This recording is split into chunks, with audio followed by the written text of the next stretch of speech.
thank you so much for your time this morning. Um, you are such a busy person. I mean, not these days. We're all on strike. The industry Well, is shut down. yeah, but being on strike doesn't mean that you're not writing and producing and getting things ready for when the strike ends. No comment. We're not Oh, doing okay. anything. We're on strike. um, but I appreciate the time to talk about this film, On Fire. What Yeah. a what a terrific script! Was it that script that drew you immediately into it? Yeah, I'm from Southern California, so wildfires are really quite relevant to my life. I mean, um it's they've gotten so much worse as in the last, I'd say, 5 or 6 years, where it feels um pretty omnipresent. So it feels like a relevant thing that's happening right now. And then all of the characters came alive on the page. I felt like they were real people I could relate to. I think that the pregnant wife had a little bit of an attitude in a way that I thought felt real. And then I was really happy to do it. Yeah. And what a terrific cast you've got, Peter, and an old friend of mine, Glenn Morshower, uh, Ah, is in it. I've oh, known, cool. yeah, I've known Glenn for such a long time, and of course, Lance Henriksen. I don't think you get a better cast. Yeah, thanks for saying that. Yeah, I actually I it was a bit of a reunion with Lance because I've known him since I was a kid. So, and I hadn't seen him in 15 years or something. So it was really wonderful to get to work with him again. Well, talk to me about your character a little bit. I know she's an edgy character, but what drew you to her? What drew me to her? I think that she was somebody that I liked. I mean, I usually play villains. I have a long career of playing people who are pretty disturbed, and I liked that um, I felt like she was a real woman just trying to get by. I think that these are like, working class people who are just trying to get the bills paid and have a nice life, and rear a family. And I liked all of the characters, is I think what it was, and I really liked her. And then, what happens is what Yeah. happened to so many residents of my state. I ended up watching a lot of videos of the fires in California that people have taken, particularly the Paradise fires, where people were just trapped for hours. I mean, it's terrifying, It is absolutely terrifying. such a Yeah, terrifying thing, but I think human beings instinctively are scared of fire and what yeah, fire can do to not only your home but to the landscape. It carries with it such a huge comment on how quickly things can disappear. yeah.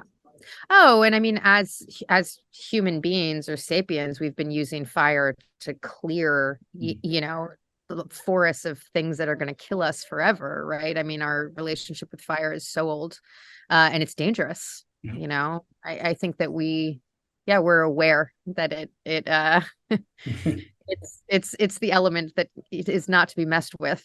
Yeah, I do also want to point out that your crew on this has got to be just a wonderful crew to work with, because not only are they dealing with the special effects and all of the stuff that's surrounding you, but they managed to really bring, especially your cinematographer, just bring this home to us as an audience.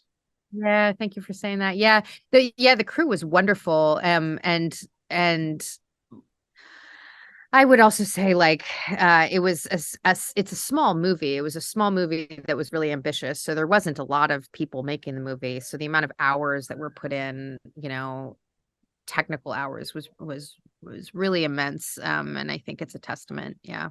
Did they offer you like a script read for this too?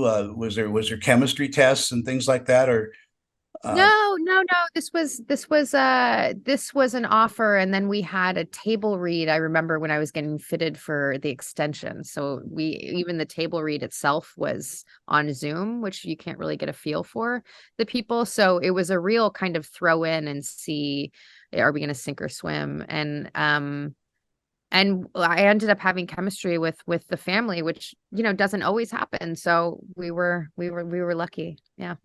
So you grew up in Southern California. I'm a Southern California boy. Ah, where are you from? West Covina, West Covina. Yeah, yeah, sure. where the West sewer. Covina has all of the cars. That's right. We used to say it's where the sewer meets the sea. Yeah, yeah. I mean, I'm from West LA and I live in Echo Park at the moment. Oh, I love Echo Park. Occidental College is. I spent some time there. Yeah, yeah. And the Dodgers, man. You know, Yeah. I'll root for the Dodgers to the day I die. Oh, wow. The business is everywhere in Southern California. I don't think you could throw a rock without hitting somebody. But how did you get into the business? I mean, was it just something you did Oh, as a well, child? no, I did not act as a child. So my dad's an actor. My dad is Brad Dourif. So I grew up around the industry. I mean, my first I've been a PA for years of my life, running and getting people coffee and stuff. And I didn't want to be an actress until I was about 23. So I got into it pretty late. So two years ago. 2 years ago. I've interviewed your Sliding. dad many, many times, by the way. He's Oh, you have? Yeah, yeah. such a good guy. Yeah, he's a wonderful soul. He's a good person. And it's not the easiest life, I think, because it's so unpredictable, but it's the actual art of acting is really wonderful. In our final moments that we have, and as I said, thank you so much for your time. What do you think audiences are going to take away from watching On Fire? What I hope they take away is some kind of visceral understanding of what these people, so many people across America, you know, went through and are going through. And then the threat, the threat that the firefighters are living under. I really didn't have an understanding of what those people face and put themselves through. So maybe a little more thought and respect for the frontline workers. Yeah. God bless those guys. They are just amazing people. Yeah, absolutely. Fiona, thank you so much for your time again, and we'll catch you on the next one. And I can't wait to talk to you again. Yeah, thank you so much, man. You have a good one. Bye bye. Thank you. Bye.